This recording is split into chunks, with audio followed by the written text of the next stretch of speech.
আসসালামু আলাইকুম, সবাই কেমন আছেন? আজকে নতুন জায়গায় আসলাম কাজ করতে, এই বারাং লাগাতে। এই যে বেসিংয়ের বারাং লাগালাম। বারাং মানে জিনিসপত্র, এই যে আপনার বেসিং টেপ, এই যে প্রতো টেপ, এই যে এইগুলো নতুন জায়গা। এটা জোহর বারু পান্ডাং পাসার ব্লং।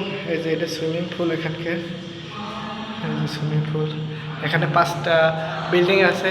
এই যে একটা, ওখানে একটা, এই পাশে একটা, এই পাশে আরেকটা, আর আমি একটা করে কাজ করছি। এই যে সুইমিং পুল, 5টা ব্লকের একটা সুইমিং পুল। কি সুন্দর সাজাইছে! এটা 5 তলার উপরে সাজিয়েছে। এই যে খুবই সুন্দর দেখতে লাগছে, খুব সুন্দরভাবে সাজাইছে। এটা 5 তলার উপরে আপনার সুইমিং পুল। এটা একটা বিল্ডিংয়ে 30 তলা করে বিল্ডিংয়ে একটা